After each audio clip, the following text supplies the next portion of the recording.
शरीर स्वस्थ नहीं है, आप दूसरों को नाम का उपदेश करके स्वस्थ करना चाहते हो, लेकिन आपका शरीर स्वस्थ नहीं, तो हम अस्वस्थ नहीं है, हम अस्वस्थ नहीं है। ये शरीर भले अस्वस्थ हो, हम बिल्कुल स्वस्थ है और बहुत आनंद में हम रहते हैं। आपको ऐसा लगता है हम दुखी आदमी है? हम दुखी आदमी थोड़ी, हमें लगता है हम बहुत बड़े सुखी आदमी हैं। तो हमको भगवान ने जो दिया वो नाम से दिया। देहि सौभाग्यम, नाम हमको क्या देता है? हमारा सौभाग्य बढ़ा देता है। वो स्वामी तुलसीदास जी के चरणों में जब अकबर बादशाह ने ताज उतार के रखा तो आंसू आ गए। लोगों ने प्रश्न किया कि बादशाह प्रणाम कर रहा है इसलिए आनंद अश्रु आ गए निजी जनों ने, तो उनका नहीं। तुलसी जब राम का नहीं था तो मांगे टुकड़ा नहीं मिलता था, और जिसके दरवाजे पे जाते थे तो कहते थे अभागी है, अगर ज्यादा देर दरवाजे पे रहेगा तो कुछ अमंगल हो जाएगा, जन्मते ही माँ को खा गया। ऐसे ऐसे लोग कट वचन, और आज राम का हूं तो बादशाह ताज उतार के चरणों पे रखता है।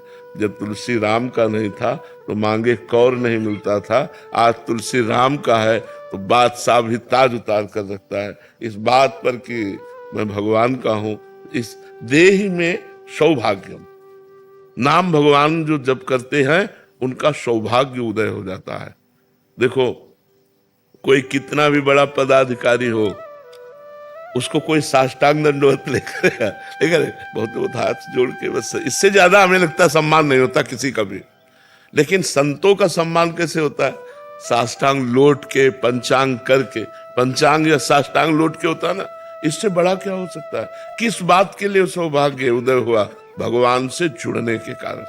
एकमात्र भगवान का नाम, भगवान का आश्रय, उसी भगवान के नाम आश्रय से, देखो इसमें लिखा है नाम जब करोगे तो देहि सौभाग्यम, सौभाग्य प्राप्त हो जाएगा आपको। जो आप दुर्भाग्य में भटक रहे हो, ये दुर्भाग्य हट जाएगा और सौभाग्य प्राप्त हो जाए।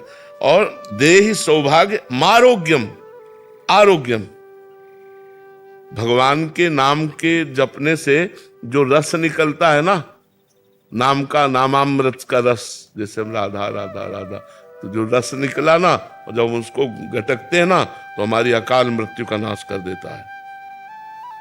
हमारे जो पापाचरण के द्वारा भारी से भारी रोग आकर हमको पीड़ित करने वाले, उनका प्रभाव नष्ट कर देता है। शरीर में रोग है लेकिन मैं रोग रहित हूं। ये नाम का प्रभाव आपको बता रहे, ये नाम का बल बता रहे हैं। और कह रहे देह में परमम सुखम, परम सुख क्या है? ये सब पार्थिव सुख है। परम सुख है प्रियालाल की रूप माधुरी की झलक आ रही, उनके प्रेम में आंसू बह रहे हैं, उनके लिए हृदय तड़प रहा है, ये परम सुख है। परम सुख ये थोड़ी है कि रुपया और पैसा, भोग सामग्री, खान पान, पद प्रतिष्ठा, ये परम सुख थोड़ी है। परम सुख है भगवान। परम कौन है? भगवान, भगवान के चरणों का प्रेम। और जो सुत बित लोक ईसना तीनी, ये जो पुत्र ईष्णा, वित्त ईष्णा और लोक ईष्णा, जिसको सीधे भाषा में कहा जाता है कंचन, कामिनी, कीर्ति, इन तीनों पर विजय प्राप्त करा देता है नाम। तीनों पर नाम विजय प्राप्त करा। ना कभी आपके अंदर कामिनी की इच्छा होगी, ना कंचन की इच्छा होगी, और न सम्मान की इच्छा होगी। आपको इतना महान नाम बना देगा। न धनम न जनम सुंदरीम कविताम व जगदीश कामये। नाम जापक के हृदय में कैसा? न मुझे धन चाहिए, न जन चाहिए, न सुंदरी चाहिए, न विशेष प्रकार की सब महिमा। हे जगदीश, मम जन्मनि जन्मनीश्वरे भवताद भक्ति रहे तुकी त्वयि। बस जन्म जन्मांतर में मुझे आपकी अहेतुकी भक्ति, प्रेम लक्षणा भक्ति प्राप्त हो जाए। तो ये जो निरंतर नाम जप करते हैं, उनकी समस्त कामनाएं पूर्ण हो जाती हैं, उनका सौभाग्य उदय हो जाता है और वो भगवान को प्राप्त हो जाते हैं। क्या प्रश्न था कि मेरा मन नहीं लगता? लगे या ना लगे, आपको केवल भगवान नाम जप करना है। मन लगे ना लगे आप इसकी चिंता ना करो। जैसे अग्नि छुआ दी जाए तो चाहे भूल से छू जाए, चाहे जानकारी से छू जाए, चाहे श्रद्धा से छू जाए, उसमें दाहिका शक्ति है, वो जला देगी। ऐसे ही नाम में सर्व पाप नाशक शक्ति है, सर्व सुख प्रदान करने वाली शक्ति है। तो आप राधा राधा राधा भाव बने न बने, नाम में मन लगे न लगे, हमको जपना है, जपने से परम कल्याण हो जाएगा। जी चित्तहरणी शरण जी। राधे राधे महाराज जी। शेयर वंश महाराज जी, आपकी आज्ञा रहती है कि साधु को कभी भी किसी से प्रणाम नहीं करवाना चाहिए, फिर भी लोक व्यवहार में कई बार जबरदस्ती लोग ऐसा करते हैं कि आशीर्वाद या मंगल कामना की अपेक्षा रखते हैं। कई बार विशेष अवसर जैसे जन्मदिन अब जैसे हमसे कोई कहता है हमारे सर पे हाथ रखो और जबरदस्ती हमारा हाथ रखवा लेता है, तो हम देख रहे हैं कि मेरे प्रभु मेरे से ऐसी लीला करवा रहे हैं, तो हम सामने अपने को प्रभु को देख रहे हैं, अपने कोई फर्क नहीं पड़ता। आते हैं संत भगवान जी से ऐसे, वो हाथ पकड़े रस्ते से, तो हम समझ रहे मेरे प्रभु मेरे लिए। अब जैसे कोई प्रणाम कर रहा है तो उसके पहले हम उसको प्रणाम करते हैं, दृष्टि से हम पहले प्रणाम करते हैं, मेरे भगवान आप जैसी लीला करें, आप तो ही आप है।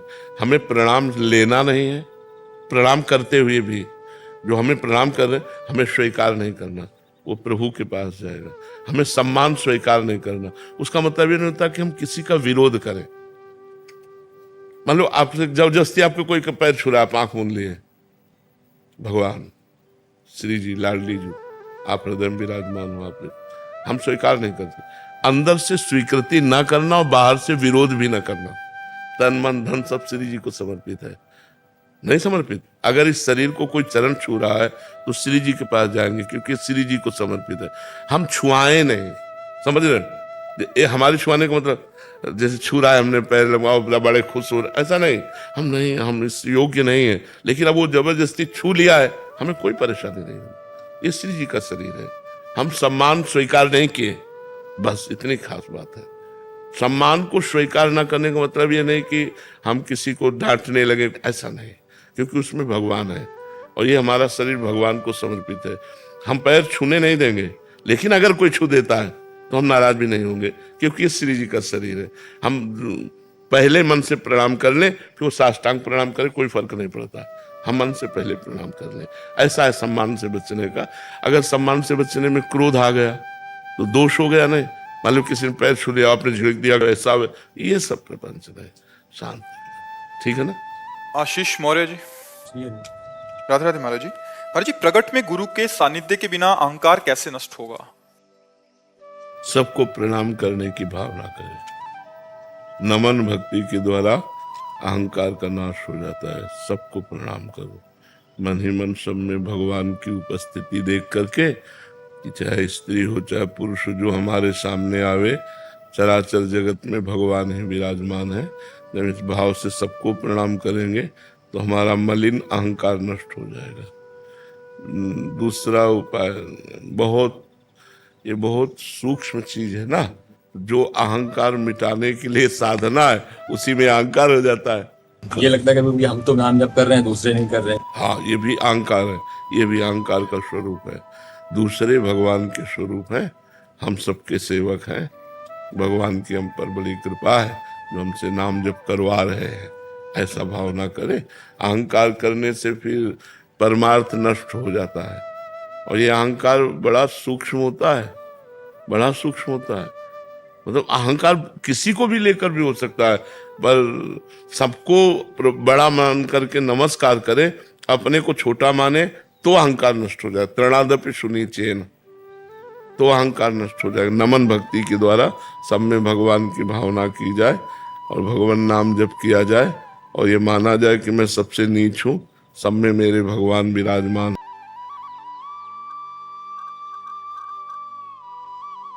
है, तो फिर अहंकार नष्ट हो जाएगा। निधि जी। शेरवंश महाराज जी। महाराज जी, अज्ञानतावश कुछ वर्ष पूर्व आपका श्री विग्रह बनाया था, जब एक कांतिक वार्तालाप में पता चला कि गुरुदेव का प्रकट जब रहते हाँ, वैसे मतलब शास्त्रीय बात यह है कि जब गुरु पधार जाए तब गुरु की मूर्ति विराजमान की जाती है। जैसे सामने गुरु विराजमान हो तो उनकी छवि विराजमान करनी है, उनकी छवि, प्राय ऐसा देखा गया है, छवि विराजमान कर ले, और मूर्ति तो तब बनवावे जब वो अंतर ध्यान हो जाए।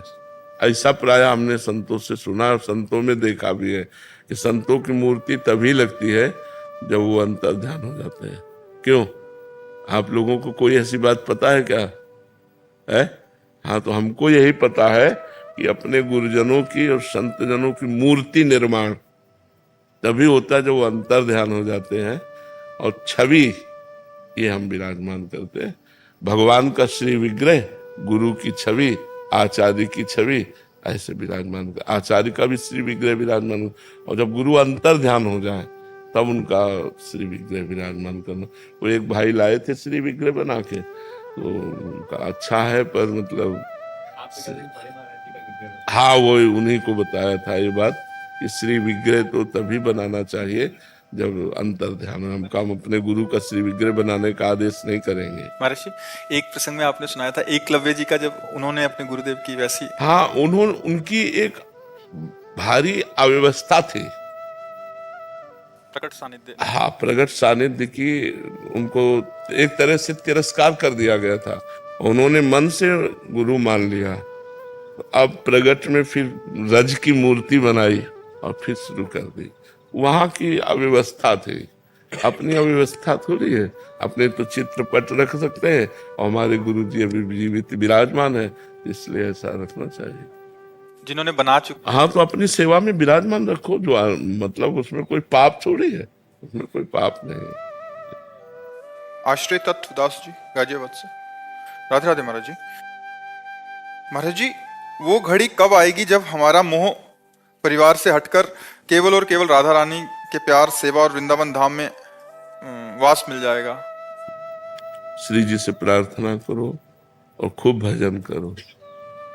भजन में इतनी ताकत है जो सब मोह नष्ट कर देगा। जितना जितना नाम जप होता जाएगा उतने उतने राग नष्ट होता जाएगा। कोई बहुत प्रयत्न करते हैं और संतों की कृपा से काफी समय से जप भी कर रहे हैं, बहुत आशीर्वाद है और जप करने में बहुत आनंद भी आता है, इसमें कोई शक नहीं है जी। बट एक बहुत प्रबल इच्छा है कि राधा रानी अपनी शरण में लेके यहाँ पे सेवा कर, वृंदावन वास हो, ये बहुत बड़ी इच्छा है। लेकिन कुछ आपस में परिवार भी बहुत अच्छा है, सब जने जप करते हैं, सब प्रवचन सुनते हैं जी। लेकिन कैसे हम आगे और जिनको वृंदा विपिन है, कृपा तिनहि की होए, वृंदावन में तबही तो रहन पाई है सोए। महारानी जो लाडली जो का वृंदावन है, उनसे प्रार्थना करो, वो कृपा करेंगे। मोह छाड़ ऐसे रहे, मनो चिन्हारो नाय। वृंदावन कैसे रहना, मानो किसी से कोई परिचय नहीं, रात दिन भजन में। और अपने गए ठाकुर जी के दर्शन किए, बिहारी जी, राधा वल्लभ, राधा रमण जी दर्शन किए, यमुना जी के दर्शन किए अपनी कुटिया में। वृंदावन वास का आनंद वही ले सकता है जो अपरिचित जीवन व्यतीत करेगा, किसी से कोई संबंध नहीं, किसी से कोई परिचय नहीं। तो लाडली जी से प्रार्थना करो, वही वृंदावन वास देंगी। आप एप्लीकेशन लगा दीजिए। हाँ, हम तो प्रार्थना करते हैं कि समस्त चराचर के जीवों पर लाडली लाल की कृपा हो। उनसे प्रार्थना करनी जरूरी है कि वो मन में अंतर में बैठी हैं, वो जान रही हैं आपकी मन की भावना। हम तड़प रहे हैं धामवास के लिए, नाम रूप लीला के, गुरु चरणों की प्रीति के लिए। हम बच्चा रोए ना तो माँ दूध नहीं पिलाती, तब तक काम में लगी रहती है। नहीं, जब वो रोता है और किसी खिलौने से राजी नहीं होता, तो वो विवश होके आके फिर दुग्ध पान कराती है, नहीं कराती। लौकिक माँ, जैसे हम बच्चा खेल रहा है तो उसने झांक कर देख लिया, खेल रहा है, अपने काम में लग जाएगी। बच्चा रो रहा है, उसके पास खिलौना भेजा गया, वो खिलौना भी नहीं ले रहा, कोई और भेजा गया, वो उसकी गोद में भी नहीं आ रहा, तब फिर स्वयं माँ आती है और दुग्ध पान कराती। तो अगर प्रार्थना स्वीकार नहीं होती गुरुदेव, इसका पाप कर्म है पिछले। अभी आर्त भाव नहीं है, कहीं ना कहीं अहम है, तब अहम शून्य प्रार्थना भगवान के राज्य में प्रवेश करती है। समझ रहे हो, अहम शून्य। जब तक पांचों पांडवों का बल, भीष्मादि का बल, अपनी भुजाओं का बल, अपने दांतों का बल, तब तक श्याम सुंदर ने बिल्कुल सहयोग नहीं किया, भक्त होते हुए भी द्रौपदी का। और जब अहम शून्य होकर पुकारा, हे गोविंद, तो पुकारने में देर लगी, लेकिन वस्त्रावतार भगवान का हो गया। तो भगवान के कान में अहम शून्य पुकार पड़ती है, अहंकार युक्त जहां वो आवाज नहीं जाती। दैन्य, एक बार जिन नाम ली, हित सो होए अति दीन। शब्द समझो, हित सो मतलब प्रेम से युक्त होकर, अति दीन, ताको संग न छाणहि, ध्रुव अपनो कर ली। ध्रुव सत्य है, भगवान उसको अपना बना लेते हैं, उसका कभी संग नहीं छोड़ते। जो प्रेम से अति दीन होकर भगवान को पुकारता है, तो प्रेम आ जाना और अति दैन्यता आ जाना ये बहुत कठिन। पूरा जीवन इसी में तो लगे हैं। अपने लोग की दैन्यता आ जाए, अहंकार नष्ट हो जाए, प्रेम आ जाए। भगवान के राज्य में अहंकार भरी आवाज नहीं जाती। दैन्य राज्य भगवान, यही दरबार दीन को आदर रीति सदा चली आई। नित्यानंद दास जी वृंदावन से। महाराज राधे राधे महाराज जी। महाराज जी आपके चरणों में दंडवत प्रणाम। महाराज जी ब्रिजवास मिल गया है, सर्व समर्थ गुरुदेव मिल गए हैं, महामहिम नाम मिल गया है, राधा रानी की बहुत कृपा है, लेकिन हृदय में महाराज जी अभी वो व्याकुलता जो होनी चाहिए, वो परिवर्तन जो होना चाहिए वो नहीं आ रहा। धीरे धीरे धीरे धीरे सहत सहत बाढ़े भगति गृह तन हित गुरुगार। अपना संपूर्ण जीवन समर्पित हो जाए, फिर हमारा परिवर्तन इतनी जोर का होता है कि पूछो मत।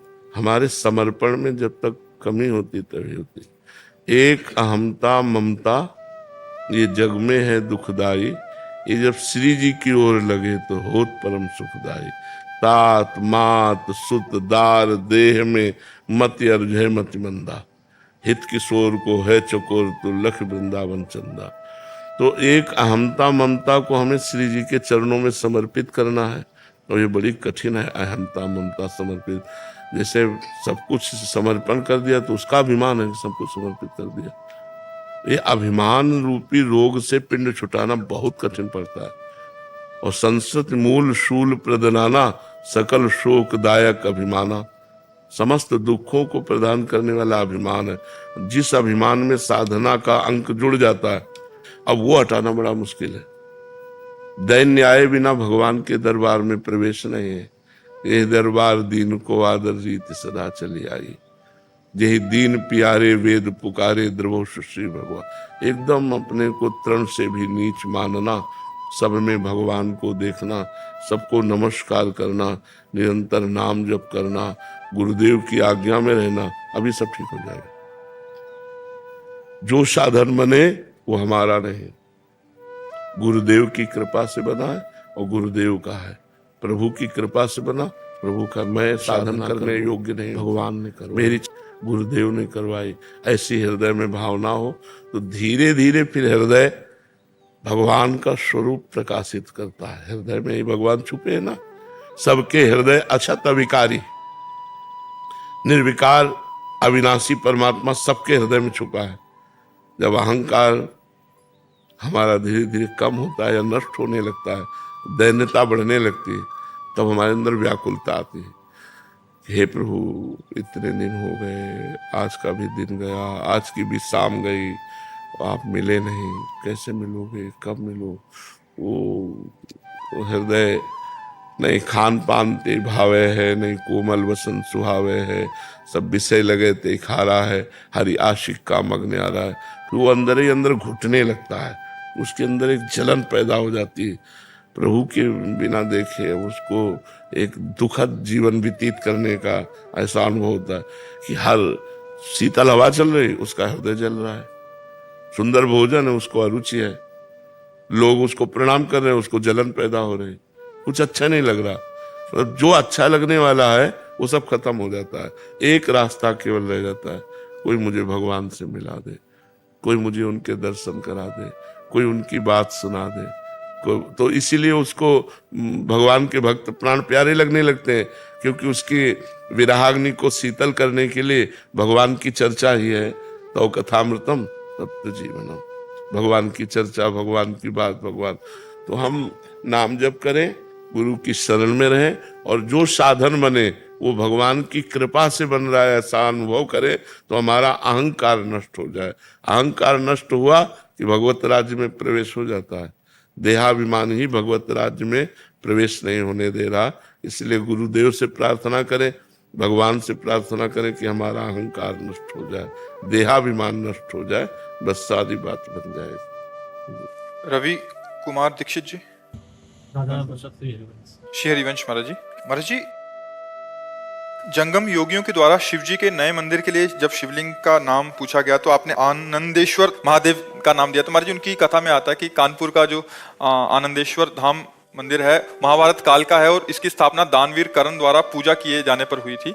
और एक मान्यता के अनुसार एक गाय जिसका नाम आनंदी था प्रतिदिन एक टीले पर जाकर अपना दुग्ध चढ़ाती थी। जब ग्रामीण वासियों को पता लगा तो उन्होंने उसकी खुदाई कराई तो वहां स्वयंभू शिवलिंग प्रकट हुए, जिसके कारण इस नाम का नाम ये पड़ा। महाराज जी ये कह रहे थे कि आपका कोई इसमें याद छिपी हुई है आनंद? हमें तो ये पता भी नहीं था कि हमारी उस समय स्मृति कोई ऐसी नहीं, कोई ऐसी स्मृति सहज में आ गया, सहज में आ गया आनंदेश्वर महादेव। और कुछ ऐसा नहीं कि हम कोई किसी कथा से संपर्कित, आप सुना रहे हो तो आप पता हो रहा है, नहीं तो हमें ऐसा कुछ नहीं पता था। और स्वाभाविक ऐसे था, स्वाभाविक भगवत प्रेरित था भगवत। राधे राधे महाराज जी। महाराज जी क्या अज्ञानतावश घोर अपराध हो जाए फिर उसी अपराध को बार बार किया जाए तो वो अपराध क्षम्य नहीं है महाराज जी? तो महाराज जी जब वो अपराध का बोध हुआ अभी अंतर मन में तो बहुत पश्चाताप हो रहा है महाराज जी, अब कौन सा साधन करूं? पहला ये कि आजीवन में कभी हमसे अब वो पाप होगा नहीं। पहला नियम ले, आजीवन में वो पाप होगा नहीं। और वो पाप की गरुता किसी महापुरुष को बताए कि हमसे कौन सा पाप हुआ है, फिर उसके अनुसार वो प्रायश्चित का निर्णय करे। क्योंकि ऐसे पाप की लघुता और गरुता देखकर ही प्रायश्चित का उसमें निर्णय होता है। पर शुरुआत उसकी ऐसी होगी, अब लो नसानी अब नानु सही हो, आज तक की आप कभी नहीं करूंगा, और फिर आगे प्रायश्चित करे तो वो पाप नष्ट हो सकता है। राधे राधे महाराज जी। महाराज जी एक अज्ञानी जीव कैसे जाने कि उसके गुरु ने रूप बदला है, वो उनके नए रूप को कैसे पहचाने? मैं जहां हूं वहां सही हूं या अपने अभ्यास को पुष्ट करूं, या मेरे नए गुरु रूप में आप विराजमान होकर मेरा आगे का बचा हुआ मार्ग संभालेंगे? नहीं, अपने को चाहिए ऐसे रखना रहता है। जो आपको गुरु मंत्र मिला, किसका प्रश्न है? जो आपको गुरु मंत्र मिला हो, पहले जो आपके पहले गुरु हो, आप उन्हीं को गुरु मानिए, वही गुरु मंत्र जपिए और खूब परमार्थ में आगे बढ़िए। गुरु बदलने की जरूरत क्या है? बाबा मुझे आपने गुरु दिखते बाबा। नहीं, आपने गुरु मंत्र लिया है कहीं? बाबा वो ज्ञान मार्ग का है, उसका मतलब यह है कि वो मैं ही हूँ। और महाराज जी जो आप भक्ति मार्ग बताते हो उसमें ज्यादा मन लगता है मेरा, मुझे लगता है दास स्वभाव है आपकी कृपा से।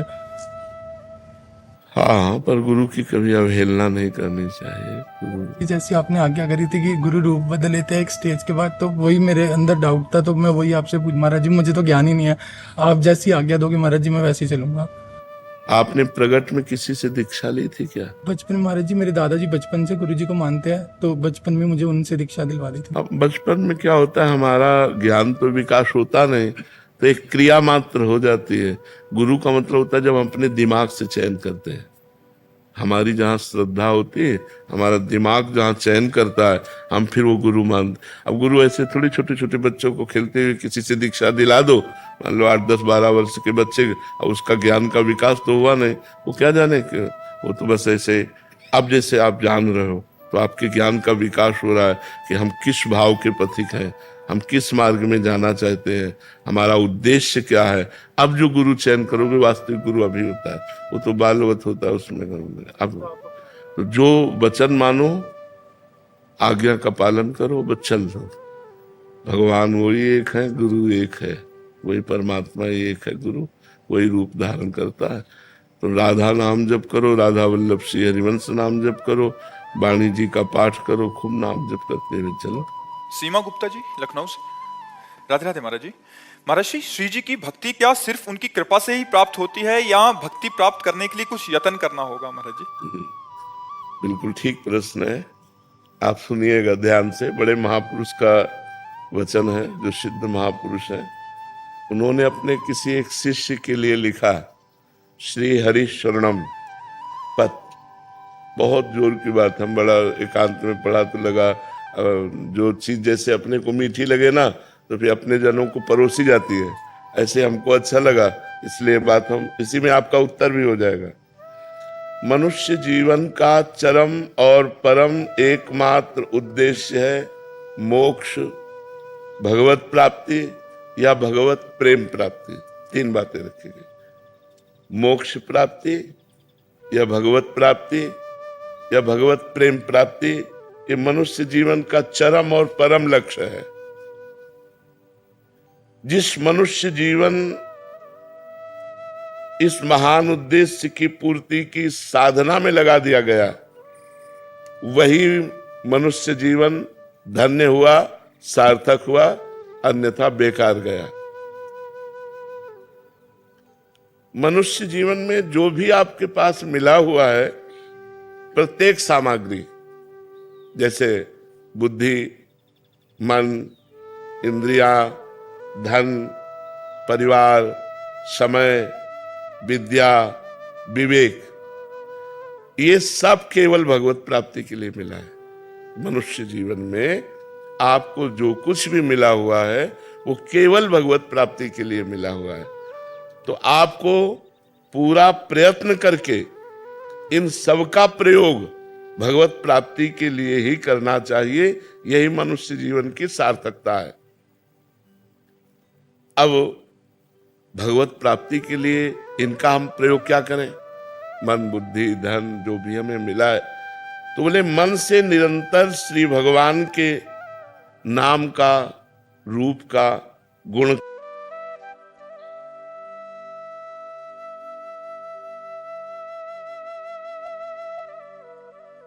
कीर्तन करो। वाणी से भगवान के नाम का कीर्तन करो, भगवान की लीला कथा को कहो, गाओ। और शरीर से जितने भी कार्य होते हैं, जो भी कार्य होते हैं, वो सब भगवान की हम पूजा कर रहे हैं, ऐसी भावना से उस कर्म को भगवान को समर्पित कर दो। प्राणी मात्र में, चाहे वो स्त्री हो या पुरुष हो, जड़ हो या चैतन्य हो, सब में भगवान है। ऐसी भावना से अच्छी तरह जो तुम्हारे सामने आ जाए उसकी सेवा करो। जो तुम्हारे सामने आ जाए अच्छी तरह सेवा करो। जैसे कोई आपसे बात पूछ रहा है तो बहुत अच्छी तरह उत्तर दीजिए। कोई बीमार है, हो सके तो आप उसकी अच्छी सेवा कीजिए। सब में भगवान विराजमान है। कोई प्यासा है, पानी ला के दे दिया। हम यात्रा में जा रहे हैं, बैठे हैं हम अपनी सीट पर, रिजर्व सीट है, लेकिन कोई हमें वृद्ध दिखाई दे रहा है, हम खड़े हो जाते हैं, उसे बैठा देते हैं। सब में भगवत भावना करके कि हमारे भगवान सब जीवों में विराजमान है। जहां जैसी जिसको आवश्यकता हो अच्छी तरह से सेवा करो। समस्त जीवों में भगवान विराजमान है, ऐसी भावना करके यदि सेवा करोगे तो तुम्हारे हृदय में भगवान प्रकाशित हो जाएंगे। जब सबके हृदयों में भगवान देखा जाता है तो अपने हृदय में भगवान दिखाई देने लगते हैं। सदा सबकी यथा योग्य सेवा करनी चाहिए, पर किसी से अपनी सेवा नहीं करानी चाहिए। जब तक शरीर अपना काम करे तब तक अपनी किसी से सेवा नहीं करानी चाहिए।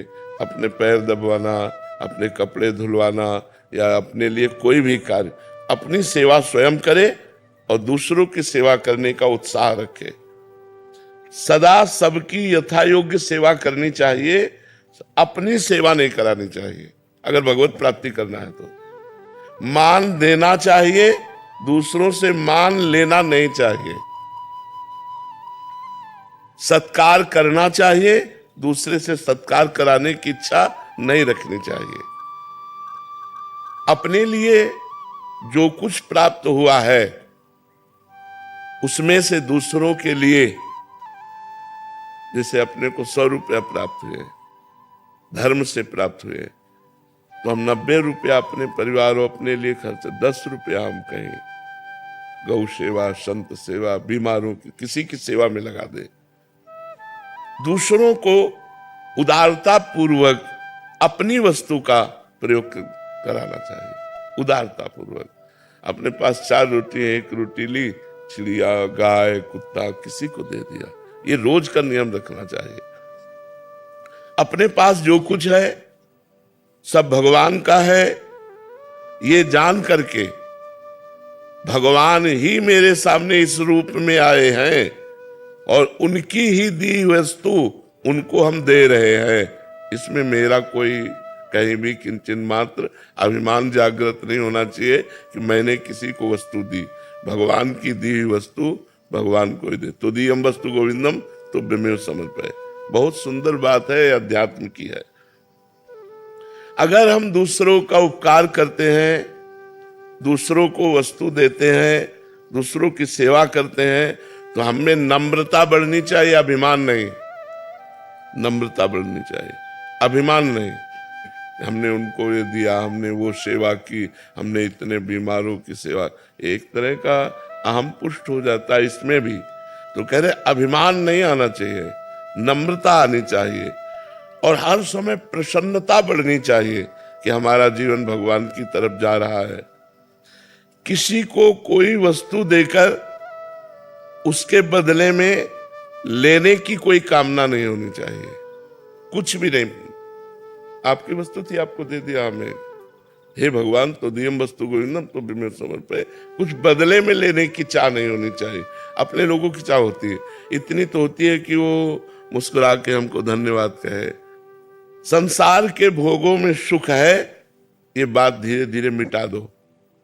अगर भगवत प्रेम प्राप्त करना है, मोक्ष प्राप्त करना है, या भगवत प्राप्ति करना है, ये धारणा जब तक नहीं मिटेगी तब तक संसार के भोग हमें आकर्षित करेंगे और वो क्रियाएं बनेंगी जिससे भगवत विमुक्ता रहेगी, न भगवत प्राप्ति होगी न मोक्ष।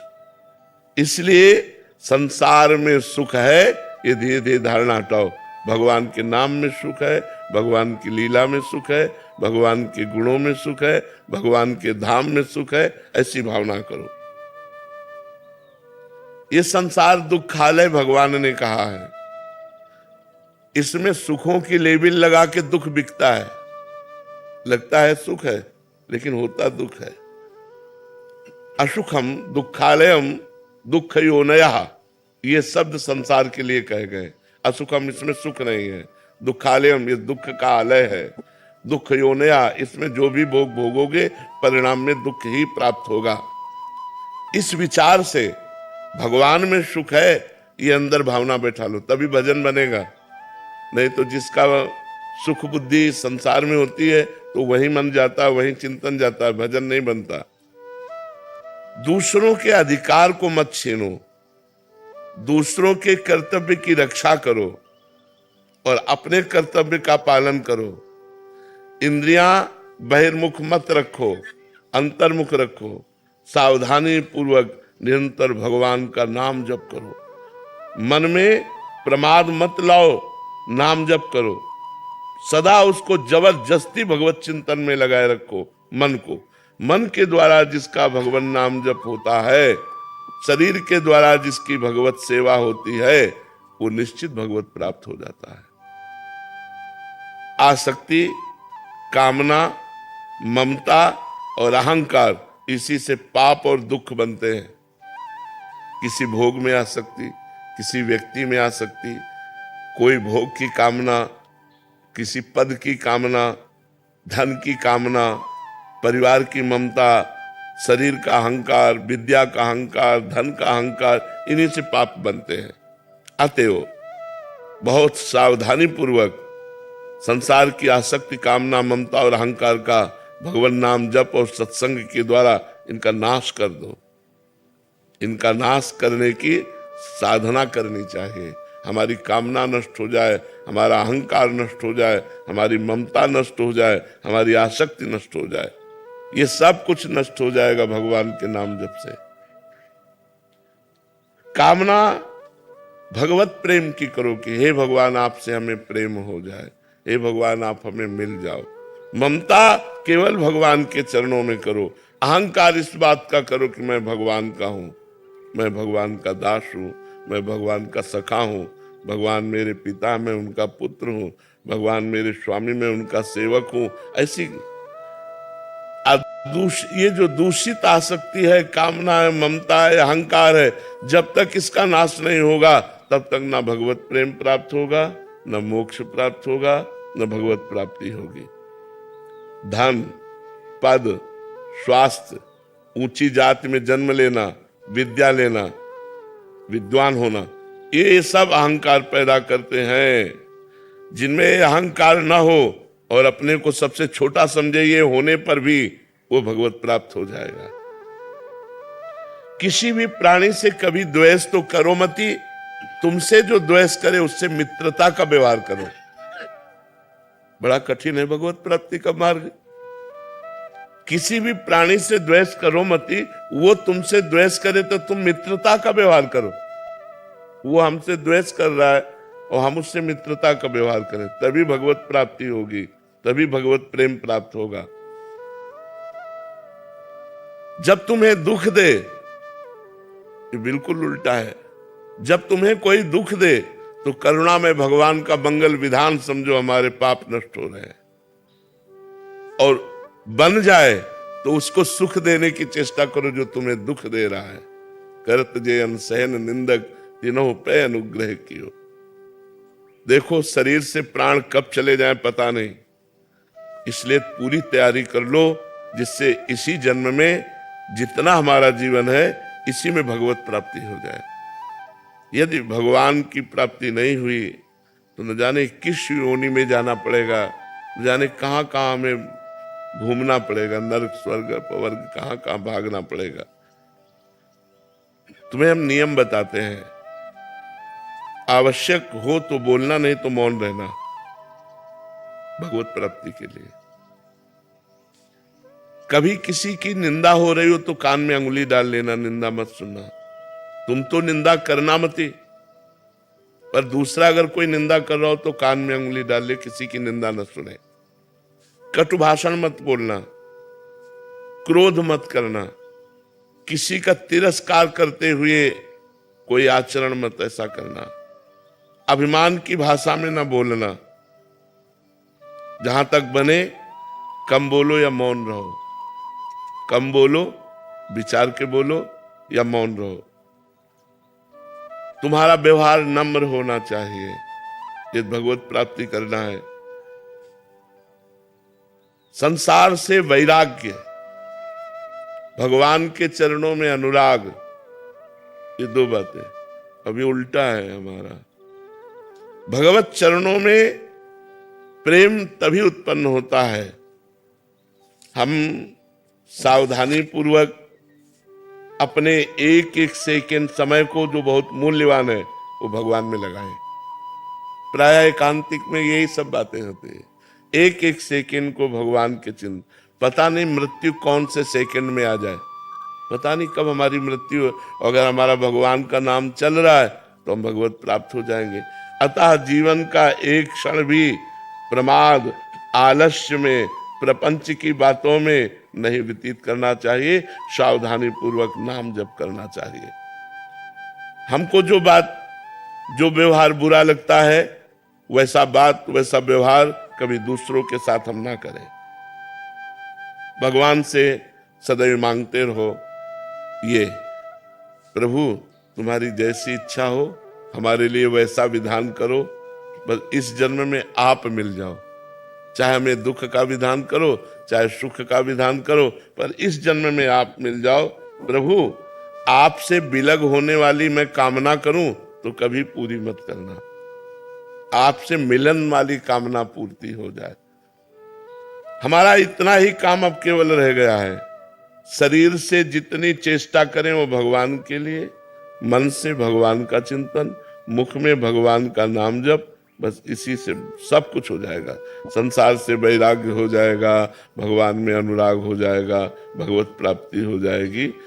जीवन का अंतिम समय आते आते पता नहीं कैसी स्थिति हो, कैंसर हो जाए कि किडनी फेल हो जाए, क्या आज स्वस्थ है, आज ही हम भगवान की प्राप्ति का नियम लें।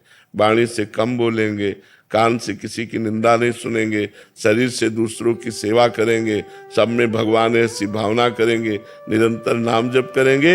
इसी से हमें भगवत प्राप्ति, भगवत प्रेम और मोक्ष जो चाहेंगे वो प्राप्त हो जाएगा। जी। कृष्णा देवी दासी जी, राधे राधे महाराज जी। महाराज जी, प्रेम पाने का संघर्ष में साधक को कई प्रकार की बाधा आती है महाराज जी, ऐसे में साधक क्या करे? बाधा क्या है, जहाँ राधा वहाँ कहाँ बाधा है। और प्रेम शब्द तो ऐसा है जो समस्त बाधाओं को मिटा देता है। क्या बाधा? हमारी इंद्रियों की लोलुपता हट जाए, हमारा मन प्रभु के चरणारविंद में आसक्त हो जाए, तो उसकी स्थिति ऐसी हो जाती, कोई बाधा नहीं पड़ती। नहीं खान पान ते भावे है, नहीं कोमल वसन सुहावे है, सब विषय लगे ते खारा है, हरि आशिक का मग न्यारा है। जो भगवान से प्रेम करता है उसे कुछ अच्छा ही नहीं लगता। तो बाधा क्या हो सकती है? क्या बाधा हो सकती है? हमें तो आज तक समझ में नहीं आया कि बाधा क्या हो सकती है। हमारी इंद्रियां और मन जो विषयों में जाते हैं यही बाधा है, और प्रेमी का मन जाता ही नहीं है। और जिसे प्रेम प्राप्त करना है उसे इतना दृढ़ होना पड़ेगा कि हमें परिवार की ममता भगवान के चरणों में समर्पित करनी होगी, हमें रुपये के द्वारा प्राप्त होने वाले सुखों का त्याग करना होगा, हमें इंद्रियों के भोगों से मन को हटाकर प्रिया प्रीतम के चरणारविंद में लगाना होगा। इसी के लिए नाम कीर्तन, नाम जप, भगवत कथा, साधु संग, ये सब अनुष्ठान किए जाते हैं। तो बाधा क्या हो सकती है? बताइए, क्या बाधा हो सकती है? किसका प्रश्न है? क्या बाधा हो सकती है? अंग्रेजी जानती हो, हिंदी जानती हो, तो हमारी बात समझ रहे हो? तो क्या बाधा हो सकती है? हमारे प्रारब्ध कर्म हमारे प्रारब्ध कर्म जो नहीं बाधा दे सकते, प्रेम में बाधा नहीं देते। बहुत प्रकार के कष्ट हैं शरीर में, लेकिन वो बाधा थोड़ी है, वो तो कृपा है श्री जी की। जितना हमें कष्ट मिलता है शारीरिक, प्रेमी अगर शरीर के कष्टों की याद रखे तो प्रेमी किस बात का? प्रेमी तो